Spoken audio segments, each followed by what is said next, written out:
오늘은 우리 추수감사절 맞이해서 고난이 안겨준 감사라고 하는 주제로 조금 우리가 짤막하게 나누기를 원하는데요.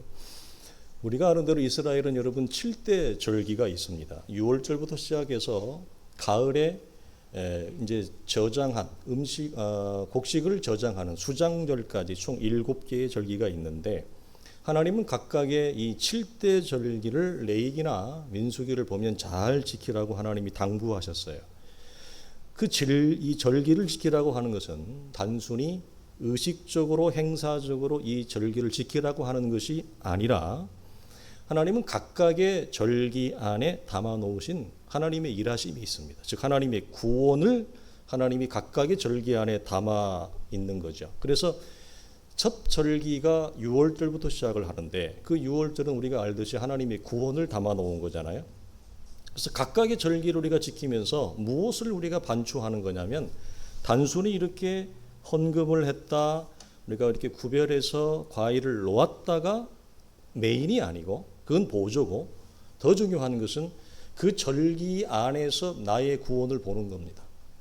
절기가 시간이 흐르면서 이 시간의 흐름 속에 나의 영혼과 믿음의 구원이 얼마나 자랐는가, 그걸 보는 거죠. 그래서 우리 한국교회는 전통적으로 보리를 추수하는 맥추, 5월달 정도 되나요? 맥추절부터 시작해서 가을에 감람나무를 수확하여 저장하는 수장절까지, 이것이 이제 추수감사절로 연결이 되어지는 맥추절과 우리 추감절이 한국교회는 전통적으로 우리가 지켜오고 있습니다.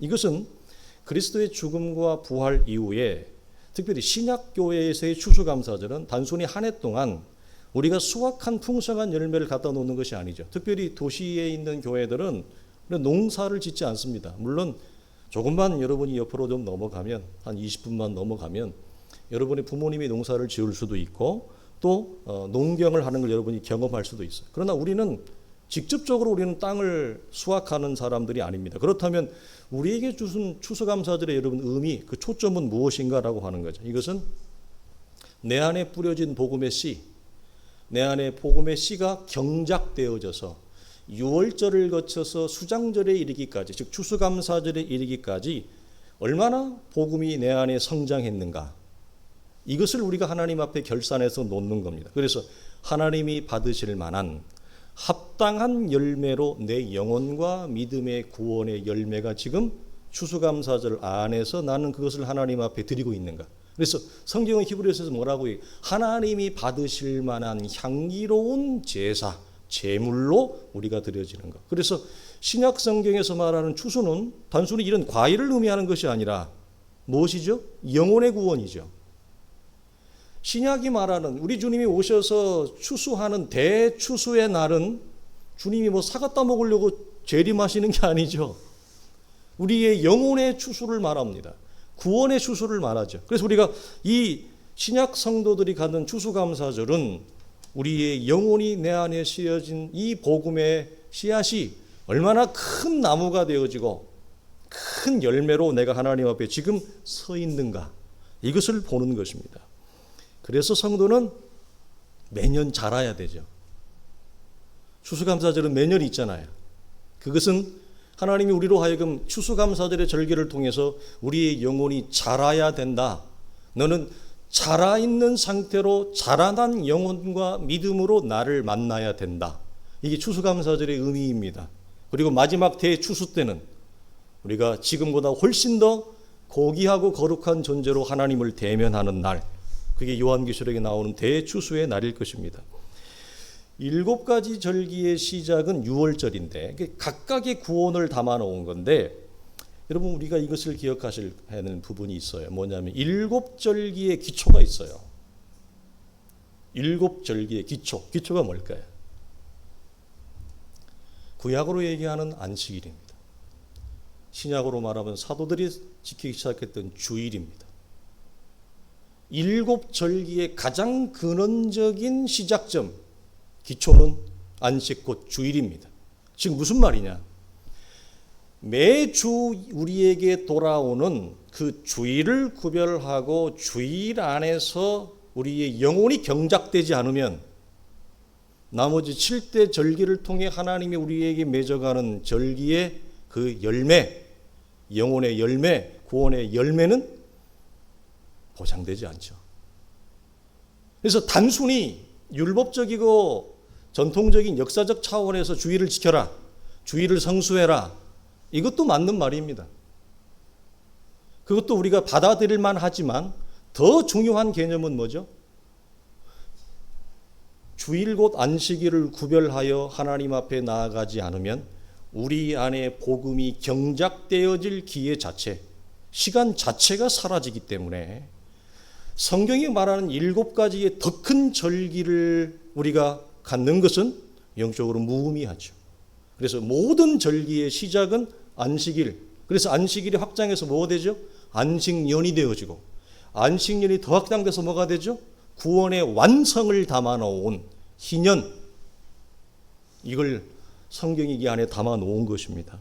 그래서 우리는 우리에게 허락되어진 이 각각의 절기를 통해서 하나님이 우리에게 허락되어진 그 값진 풍성한 열매를 맺어가는 이 싸움을 절기보다도 더 앞서서 해야 될 건 뭐죠? 매주일이죠. 이런 차원에서 우리가 주일을 구별하는 것은 굉장히 우리에게 소중합니다. 각각의 절기 속에 담아놓은 구원의 맛, 구원의 열매를 우리가 맛보기를 원한다면 우리에게 주어지는, 매주 주어지는 이 주일을 더 소중히 여겨야 되는 거예요. 이런 차원에서. 그래서 주일이 맨 처음 날에 있는 것은 왜 첫날에 있어요? 성경적으로 말하면 왜 우리가 달력을 보면 주일이 맨 첫날에 있어요? 주일은 모든 창조의 첫날입니다. 우리는 이것보다 다른 의미를 우리는 더 많이 이해하고 있는데, 주일을 모든 달력의 첫날을 배치해 놓은 것은 이 날은 우리가 창조되어지는 날이요, 이 날에 생명이 우리 속에 일어나는 날이에요. 그래서 주일 곧 성수를 하지 아니하면 하나님이 우리 속에 이루시려고 하는 거룩한 창조와 생명의 역사가 내 안에 경작되지 않습니다. 목사님 저는 그까짓 주일 그 띄어 먹어도 아무 상관 없습니다. 그렇게 말할 수 있는 용감한 분이 있을지 모르겠습니다. 그분은 사실은 성경이 말하는 참된 신앙의 가치를 아직 모르고 있는 거예요. 더 크게 나가면 목사님 저는 이미 구원 받았는데요. 교회 한 달쯤 두 달쯤 안 나가도 아무 상관 없습니다. 저는 이제 별로 이렇게 생각보다 매체를 별로 안 봅니다. 그래서 이제 몰랐는데 PD 수첩을 보니까 한국 교회 안에 문제를 일으켰던 유광수 목사, 다락방의 문제가 PD 수첩에 보고가 되어졌는데 거기도 만만치 않게 심각하더군요. 근데 그들이 그렇게 만만치 않은 성적인 타락, 목회자들이 밤에 가라오케에서 단란주점에서 모여서 그 비싼 수십만 원짜리 양주를 줄줄이 놓고 먹으면서 돈을 가지고 파티를 하고 성적인 파티를 하고 그러면서 아무런 거리낌이 없는 미친놈들이죠. 이건 진짜 미쳤다고밖에 말을 할 수가 없는 거예요. 목사들이. 뒷골목에 있는 조폭들도 그렇게 안 놀 텐데 목사들이 그런 부패한 타락한 행위를 하는데 아무런 죄의식을 못 느낀대. 왜? 나는 이미 죄사함 받았으니까. 예수께서 이미 나의 죄를 다 용서했기 때문에 이게 복음이라는 거예요. 그래서 내가 술을 마신들 어때서, 내가 좀 돈을 좀 훔친들 어때서, 예수가 다 용서했는데, 내가 성적으로 좀 목사가 타락을 해도 못해, 예수가 다 용서했는데, 이게 복음이라는 거예요. 미치겠는 거죠. 왜냐하면 그건 제가 잘 알거든요. 우리 친구들이 거기 많이 빠졌어요. 다락방에 넘어간 친구들이 한둘이 아닙니다. 제가 20대 초반 때 그 다락방이 일어나는데, 부산을 통해서 일어났는데 너무너무 가슴 아픈 거죠. 마찬가지죠. 목사님 주일까지 가볍게 여긴들, 내 신앙이 이 정도인데 내가 좀 몇 개월 교회를 안 나온들, 여러분 그렇게 말할 수 있습니까? 굉장히 여러분 그것은 경박한 거죠. 기독교 신앙을 전혀 여러분 모르는 겁니다.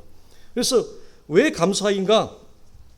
하나님이 받으실 만한 곡식으로 내가 자랐기 때문에 추수감사절은 감사해야 돼. 그러니까 이 사실을 감사하는 거예요. 우리는 뭘 감사한다고요?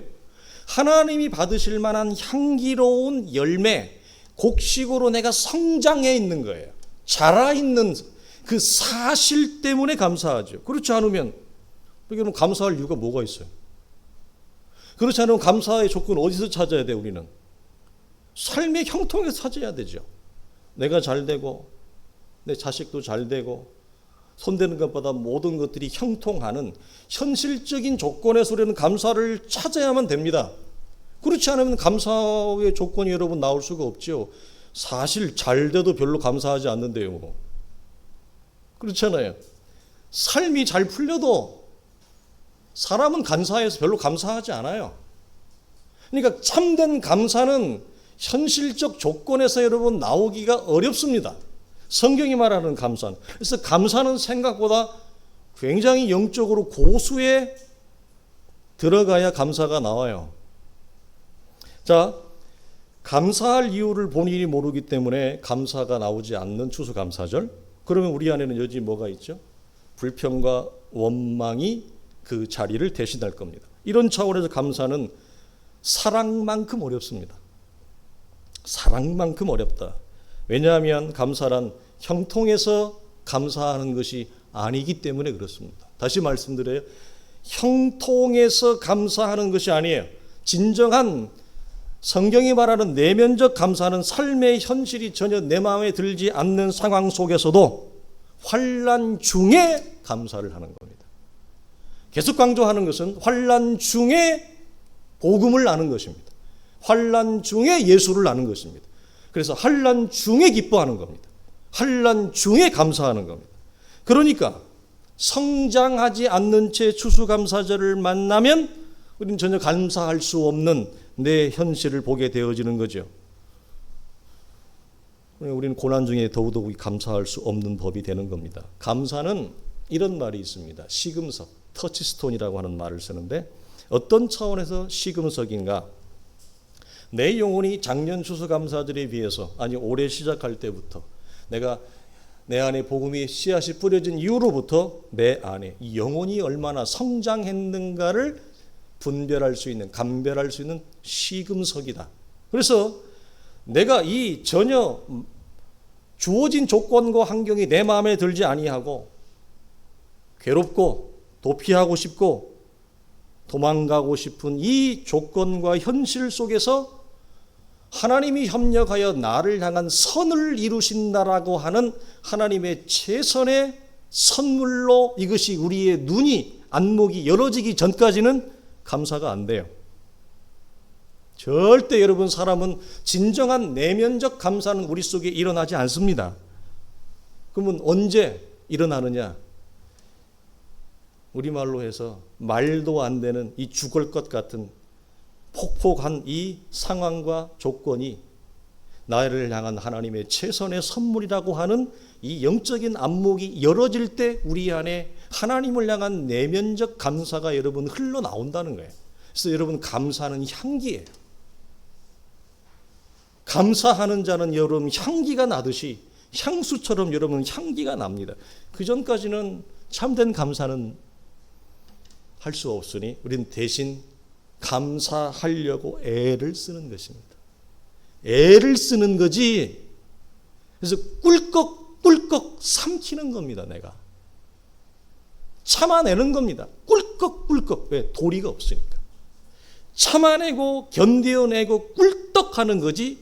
정말 내 안에 내면에서 일어나는 감사가 향기가 되어 하나님이 받으실 만한 향기로운 제물로 드려지는 추수감사절의 감사는 어렵다. 왜?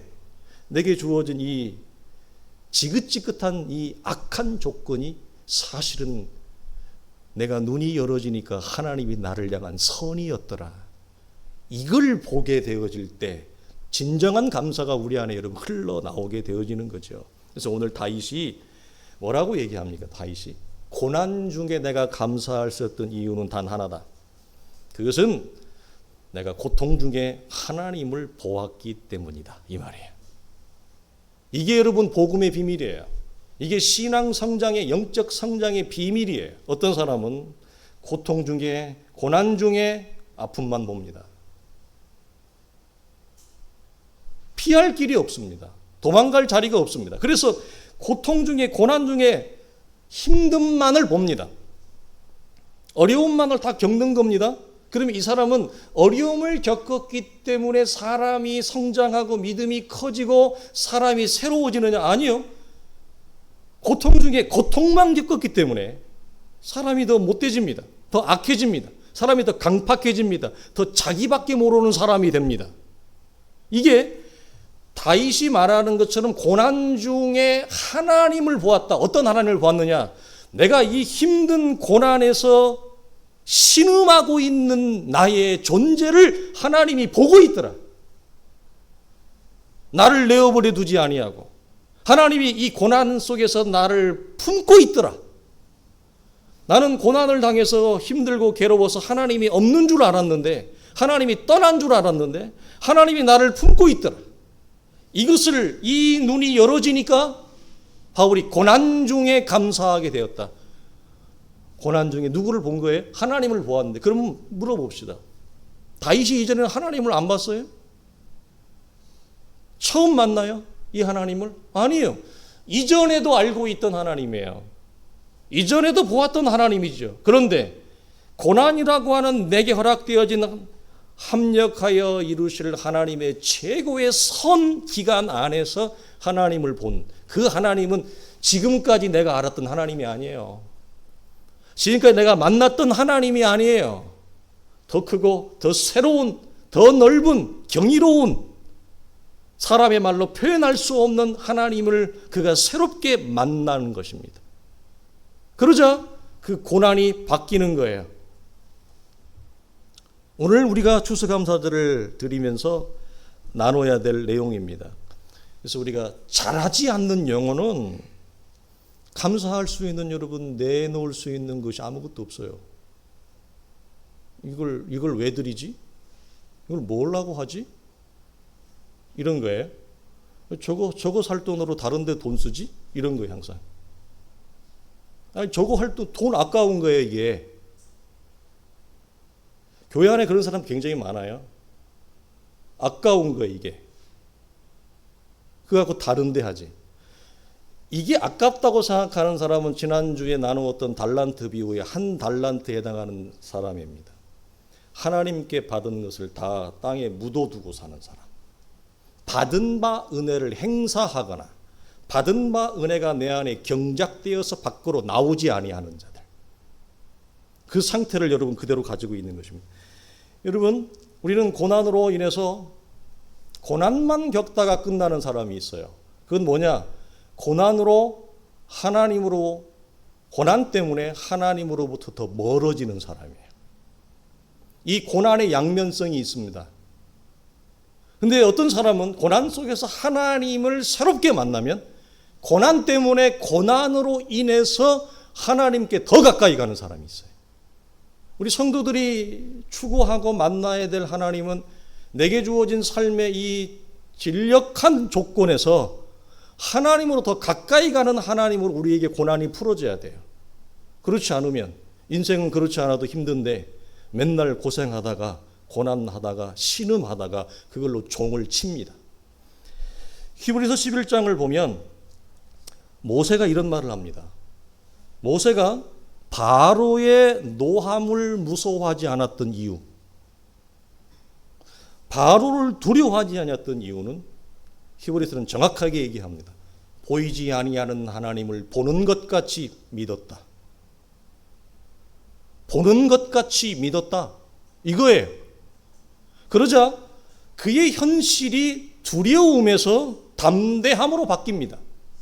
소심함에서 용기 있는 자로 바뀝니다. 이 차이예요. 그래서 어떤 사람은 예수를 믿어도 한평생 소심하고, 지난주 말씀 나누었던 것처럼 뭐라고, 너는 왜 그렇게 인생을 비참하게 살았느냐. 비참하게 사는 게 뭐라고요? 맨날 소심하게 안절부절하고 계산만 하고 돌다리만 두드리면서 내게 주어진 은혜를 믿음으로 도전하고 행사하지 못하고 살아가는 그 상태, 그걸 뭐라고 얘기한다고요? 소심한 자. 그래서 소심한 자는 감사가 없어요. 감사는 누구의 전유물이냐면 담대한 자의 전유물이에요. 담대한 자만 감사해요. 소심한 자는 무서워 죽겠는데 무슨 감사해요? 도망가야지. 어디 피할 데 없나? 어디 숨을 데 없나? 이런 구멍만 찾고 도망가죠. 땅에 묻는 거예요, 그게. 그래서 소심한 자는 뭐가 없다? 감사가 없어요. 그 사람은 늘 입을 열면 혀에 불평과 짜증과 원망을 달아두고 삽니다. 뭐는 이래서 마음에 안 들고 저건 저래서 마음에 안 들고. 그렇죠. 세상은 마음에 드는 게 별로 없어요. 늘 우리가 제가 쉬운 얘기로 부부도 마음에 하나도 안 드는데 뭐. 네. 세상에 이런 대박이 없단 말이에요. 이렇게 마음에 안 드는 사람하고 내가 평생을 살아야 되나 이게. 네? 부부도 마음에 안 드는데 그나마 조금 내 마음에 드는 존재가 딱 하나 있어요. 그 누구예요? 그 자식. 근데 자식도 그 중에서 내 기대를 채워주고 내 좀 만족을 좀 채워주는 녀석이나 그래도 조금 이쁘고 그렇지. 자식도 내 기대를 안 채워줘. 자식도 내 마음과 달라. 그러면 그 자식 여러분 배 아파서 나가지고 힘들게 키웠는데 자식 하나도 안 이뻐요. 자식도 안 이쁩니다. 여러분 가만히 보세요. 사람이 내 마음에 드는 거, 내 마음을 채워주고 내게 만족감을 줄 수 있는 게 세상에 여러분 별로 없어요. 거의 없어요. 그러니까 우리는 이 세상에서 누구를 만나지 아니하면, 하나님을 만나지 아니하면, 하나님이 열어지지 아니하면 자식도 별로고 부부관계도 별로고 내가 살아가는 모든 삶의 현실이라고 하는 것이 여러분 별로예요. 별로 재미가 없어요. 별로 입맛이 없어요. 밥맛이 없단 말이에요. 그럼 우리는 이렇게 그냥 신음하고 통통거리고 끙끙거리고 어쩔 수 없이 감사를 할 수 없으니까 꿀꺽 삼키면서 감사인 척하면서밖에 갈 수밖에 없는 존재이냐 이 말이에요. 언제까지 그렇게 페르소나, 가면, 안동, 탈춤처럼 탈을 쓰고 그렇게 살아야 돼요? 언제까지? 내가 너무 가엾잖아요. 그렇게 살아가는 내가 너무 가엾지 않아요? 그럼 우리는 다윗이 얘기한 대로, 모세가 얘기한 대로 죽을 것 같은 기가 막힌 이 상황에서 보이지 않는 하나님을 이 세계 안에서 보는 그 은혜, 그 눈, 안목, 시선이 열어질 때 우리에게 늘려진 수없이 많은 불편하고 만족스럽지 않고 짜증난 삶의 현실과 조합들 속에서 감사하는 거예요. 그 속에서 기뻐하는 거예요. 형통해서가 아니고 마누라가 내 마음에 들어서, 이 남편이 내 마음에 들어서 감사하는 게 아니에요. 이 자식이 내 마음에 들어서 감사하고 기뻐하는 게 아니에요. 전혀 내 마음에 안 들어요. 그러나 우리는 그 속에서도 얼마든지 감사할 수 있다. 얼마든지 우리는 찬양할 수 있다. 기뻐할 수 있다. 이게 뭐예요? 기독교 신앙이에요. 이게 믿음이에요. 그러니까 믿음은 이 지옥 같은 현실과 나뉘지 않는다. 믿음이 왜 필요하냐? 현실이 지옥이기 때문에 믿음이 필요한 거예요. 현실이 너무 힘드니까 이 파괴된 일상에서 믿음이 필요한 것이죠. 우리가 요나를 보게 되어지면 요나가 선지자쯤 되어졌는데 그래서 하나님이 요나를 부르잖아요. 그래서 미션을 주잖아요. 그럼 여러분 이 정도 되어지면 괜찮은 거 아닙니까? 하나님하고 소통을 하잖아요.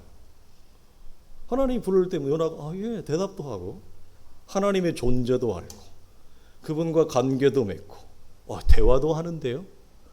그래서 말씀 따라서 여러분 니느웨까지 가는데요. 대단한 거 아닙니까? 그런 그가 왜 큰 물고기 뱃속에 들어가서 3일 밤낮을 스올의 고통, 지옥의 고통을 겪어야만 됩니까? 중요한 메시지죠. 자, 요나가 언제 진정한 하나님의 사람으로 거듭나고 새로워집니까? 스올의 고통을 겪은 후에 그 물고기 뱃속에서 만난 하나님으로 요나가 새로워집니다. 환난 중에 바뀐다. 환난이 끝나고가 아니라 십자가를 지는 중에 바뀐다. 고난 중에 바뀐다. 이 말이에요. 우리는 환난이 빨리 끝나고 없어지고 상쾌하고 유쾌하고 찬란한 내가 원하던 세상이 열어져야 내가 변하고 내가 새로울 거라 생각을 하지만 하나님은 역설적인 하나님이세요. 죽을 것 같은 상황에서 죽지 않고 생명으로 일어나는 역사, 그겁니다. 그러므로 여러분, 모든 하나님의 사람들이 이와 같은 방식으로 새로운 존재로 더 큰 믿음으로 각성하였다면 우리도 말할 것이 없죠. 이것이 고난이 주는 가치와 유익입니다. 그래서 고난의 가치를 배운다고 하는 것은 불평과 원망의 혀가 감사와 기쁨의 혀로 노래하는 것을 말합니다. 근데 목사님 아직인데요. 저는 그렇게 안 됩니다. 그렇게 정직하게 고백하는 거 우리에게 대단히 소중하고 필요합니다. 이 시점에서도 탈을 쓰려고 하면 곤란합니다. 목사님 저는 감사와 기쁨으로 노래할 수 있습니다. 그러면 할렐루야인데 저는 목사님 아직 하나님의 은혜를 받기는 받았지만 땅에 묻어두고 살지 이걸 내 입술의 혀로 감사와 기쁨을 말할 수는 없습니다. 그 정직한 고백과 인정이 복음이에요. 거기서부터 여러분 복음의 역사가 일어나니까 아직 저는 믿음의 모험과 도전을 하기에는 제 믿음이라고 하는 것은 하나님을 모르지는 않지만 요나가 물고기 뱃속에 들어가기 이전에 하나님을 모르는 게 아니잖아요. 그런 믿음이지만 아직 저는 그런 믿음의 도전을 할 수가 없습니다. 저는 소심하고 안전한 삶을 살기를 원합니다. 내게 주어진 것들을 지켜가면서 제가 이 나이에 무엇을 할 수 있겠습니까? 이런 거죠. 좋은 것입니다. 그렇게 고백하는 게 좋은 것입니다. 그래야 나를 봅니다. 내가 이것밖에 안 되는구나. 내가 하나님의 은혜로 구원을 받았고 믿음을 가졌지만 내 믿음이라고 하는 것이 소심한 믿음이구나. 안전만을 택하는 믿음이구나. 이걸 보는 거예요. 봐야 돼요. 그래야 이게 깨져요. 안 보면, 외면하면, 자꾸 탈을 쓰면 붕 떠 있어요. 이렇게. 제가 믿음이 좋은 것처럼 칼을 쓰고 괜찮은 신앙이 이렇게 붕 떠 있어요. 무엇이 없이 일상이, 현실이 없이. 그래서 일상과 현실로 내려오면 입술은 짜증과 분평과 원망으로 색을 칠하죠. 그리고 다시 그러니까 다시 가면을 써야 되죠. 그걸 반복할 수는 없는 거예요. 물론 그 반복도 우리에게는 의미가 있어요. 네. 그래서 아직이라면 이 신자는 자기가 처한 조건과 자리에서 더 가야 합니다. 그래서 야고보 사도가 얘기했던 것처럼 우리에게 고난이 한 번으로 끝나지 않는 이유가 여기 있습니다. 고난이 한 번으로 끝나지 않습니다. 그래서 뭐라고 얘기하느냐? 너희가 고난을 반복해서 겪는 이유는 고난을 통했지만, 고난을 겪었지만 여전히 하나님의 뜻을 행하지 아니하기 때문이다. 하나님의 뜻과는 별개로 살아요. 은혜는 받았지만 하나님의 뜻과 별개로 살기 때문에 하나님이 뭐라고 얘기한 야고보를 통해서 너에게 또 다른 고난이 필요한 것이다. 그래서 그 고난을 통해서 두 번, 세 번의 고난을 겪어가면서 첫사람의 이 존재가 예수의 십자가에 함께 온전히 죽음을 경험하는 이 육체의 죽음의 몰락을 경험할 때 눈이 띄어지는 거죠. 이게 우리에게 여러분 복음의 선물입니다. 그렇지 않으면 이 상태를 반복한다. 사랑하는 성도들이여, 우리의 허락되어진 여러분, 그래서 고난이 안겨준 감사합니다. 형통이 감사를 안길 것 같은데 형통은 교만을 안겨줍니다. 일이 잘 풀리면 감사가 나와요? 아니면 내 똑똑해서 사는 것 같아요? 내 똑똑해서 사는 것 같죠. 내가 일 잘하고 똑똑하고 사람 관계 잘하고 머리 잘 팽팽팽팽팽 돌아가니까 그래서 내가 이렇게 사는 것 같죠. 형통하면 감사가 나와요? 아니요. 고난을 통해서 감사를 배우지 못한 사람은 형통하면 오만과 교만과 독선이 나옵니다. 다 내 밑에 있는 거죠. 다 내 위에는 없어요. 그 사람은 위에도 하나님도 없거든 사실은. 그 사람은 하나님도 자기가 조종하려고 하니까, 하나님도 내가 만들려고 하니까, 하나님도 내가 조종하고 만들려고 하는데 사람쯤이야 뭐 주물럭 설탕 치고 식초 치고 고추장 뿌리고, 아니 고추장 말고 고춧가루 뿌려야 더 맛있죠. 고춧가루 뿌리고 진간장 넣고 버무리고 싶죠. 여기에서 벗어나는 거예요. 여기에서. 그래서요, 온 신경이 여기에 집중되어져 있기 때문에 우리는 사실 감사하기 어렵습니다. 마지막으로 빌립보서 1장을 보면 사도가 매우 이색적인 고백, 역설적인 고백을 하는데요. 내가 당한 일이 도리어 복음의 진보가 되었다. 여기서 말하는 내가 당한 일이 형통한 일이에요? 어떤 일이에요? 감옥에 갇혀버렸습니다. 아니, 복음을 밖에 나가서 자유롭게 활발하게 전해도 시원치 않은 판국에, 아니 지금 사도가 지금 빌립보 감옥에 로마 감옥에 갇혔단 말이에요. 그래서 여러분, 감옥에 갇혀 있는 이것이 도리어 복음이 진보되어지는 하나님의 놀라운 역설이 되었다, 이렇게 얘기합니다. 우리식으로 말하면 이런 거죠. 아니 사업이 잘 돼도 시원치 않습니다.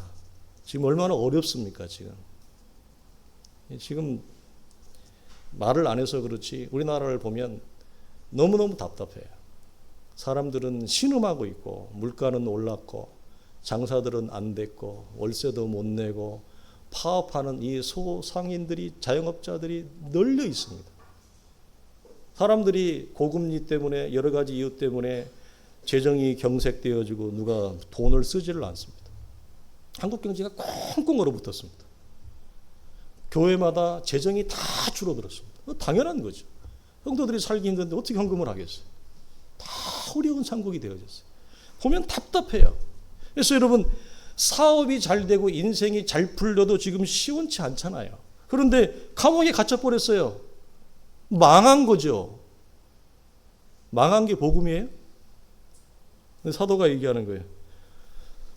내가 망한 것이 도리어 복음의 진보를 이루었다. 내가 죽은 곳이 도리어 생명을 이루었다. 이게 기독교 신앙에 가던 여러분 역설입니다. 내가 당하는 어려움, 이게 다가 아니라 내가 겪는 시련이, 이 시련을 통해 하나님이 지금 무엇을 만들어 가고 있는지를 바로는 보았습니다. 그러니까 이게 고난을 통해서 감사를 배운, 고난을 통해서 하나님을 만난 데 특징이 뭐냐? 내가 겪는 어려움에 함몰되어지거나 빠져서 자화자찬하거나 위로하거나 누가 나를 위로해 주지 않나, 누가 내 손을 잡아주지 않나, 이게 아니라 내가 겪는 시련을 통해서 하나님이 나에게 무엇을 만드시고 있는가, 이 죽을 것 같은 인생의 이 질퍽한 이 막다른 골목에서 하나님이 여시려고 하는 그 새로운 길은 무엇인가, 그걸 보는 거예요. 그 전에는 우리는 고난에만 집착을 합니다. 그래서 빨리 고난이 넘어가기를, 사도의 고백처럼 이 막다른 죽을 것 같은 골목에서 모든 것이 끝났다고 여겨질 그때에 도리어 놀라운 복음의 진보가 일어났습니다. 이걸 사도가 우리에게 얘기하는 것입니다. 이것이 추수감사절에 우리가 드리는 놀라운 구원의 열매예요. 감사란 내가 겪는 고난을 통해서 하나님이 맺으실 이전과 다른 나의 새로운 영혼과 존재와 믿음의 열매, 그 구원의 영광의 열매. 그래서 기독교의 감사는 형통을 기초로 한 감사가 아니라 고난 속에 피어나는 감사고, 고난 중에 얻어지는 감사고, 그래서 우리는 기독교의 감사는 물질적 감사가 아니라 영적인 감사, 신령한 감사, 하늘의 영광을 담은 감사예요. 그러므로 우리는 어떤 조건에서든지 어떤 상황에서든지 감사할 수 있죠. 왜? 물질 위에 기초한 감사가 아니니까. 그래서 빌립보에서 사도가 바란 유명한 고백, 내가 어떠한 형편에 처하든지 나는 자족할 일을 배웠다. 그것입니다. 사랑하는 성도들이 이 추수감사절을 맞이해서 참된 감사의 향기가 가득 채워지기를 주님 앞에 축원합니다.